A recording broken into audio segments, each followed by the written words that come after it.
My name is Brooke Bauman, and for my poster project, my topic is sexual etiquette. Sexual etiquette is very important, especially in a relationship, because you just have to respect your partner, and if they say no, don't proceed. That's very toxic and just not good for any of the mental health in the relationship. So to start off, the definition is respecting the right of another person, especially when they say no. I have dealt with situations where my belief or opinion was not respected, and I'm sure a lot of other people have also dealt with that, and it's just it feels terrible when somebody doesn't respect that, because you kind of think to yourself, okay, what's wrong with me, or why can't they just listen to what I'm saying?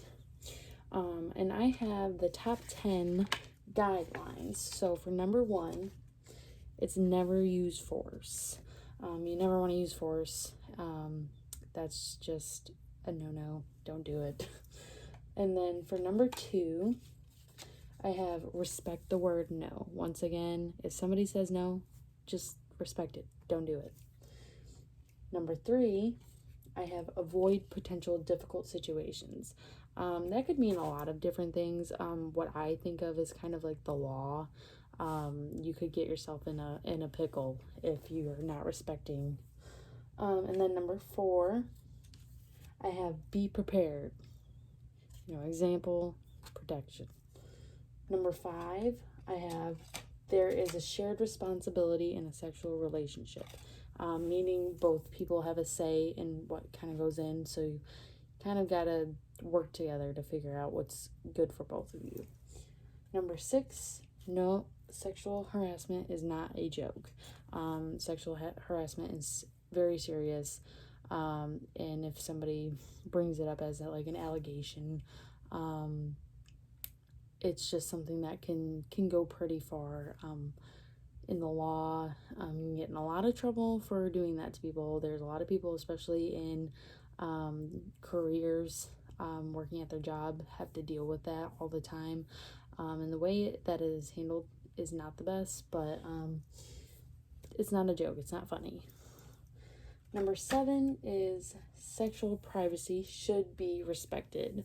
No matter who you are, your privacy, your partner's privacy, always respect that. Number 8 is be considerate of others. Once again, it's all about respect. Just mind your own business. If somebody else says, no, I don't want to do that, or don't tell anybody this is something that only we need to know, just respect them and how they're feeling. Number 9 is communicate openly about contraception. It's good to always just talk about your options, just so that you guys are both on the same page. Number 10, do not use others. Don't use others when it comes to relationships and intimacy, because you're making them feel like a certain way. So if you're just doing it out of one day or however long, and they say they grow feelings, and you had made them feel this way, and then you turn around and go, no, that was just a one day thing, that really ruins their head. That puts them in a dark situation, and nobody should be put through that. And down here I put some of the principles. I didn't put all of them, but I did put a few. So over here I have each person must be able to survive without constant attention. That's something I struggle with.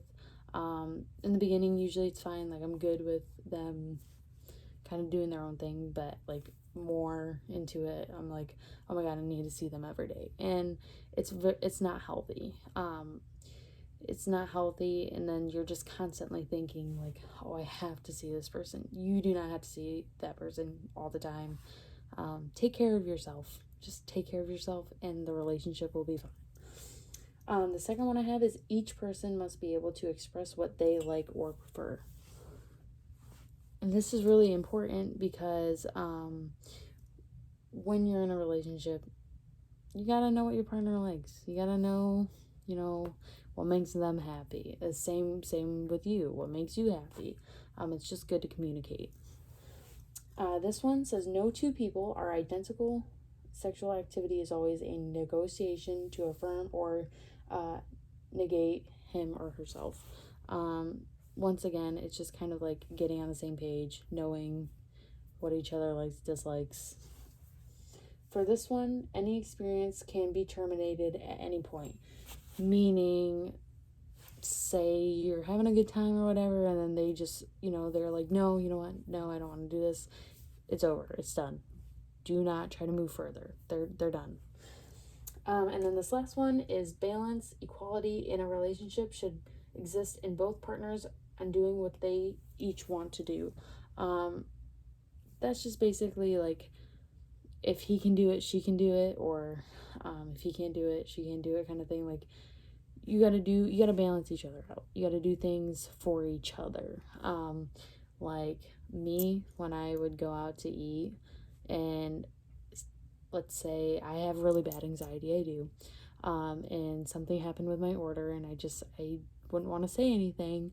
My partner would say something for me, and that just kind of, it's helping your partner. It's being there for them when they're not comfortable. So, and that's about it for the sexual etiquette. It's just good to be respectful, and if you're respectful in a relationship, your relationship will be fine. If you're not, most likely it's really toxic and unhealthy.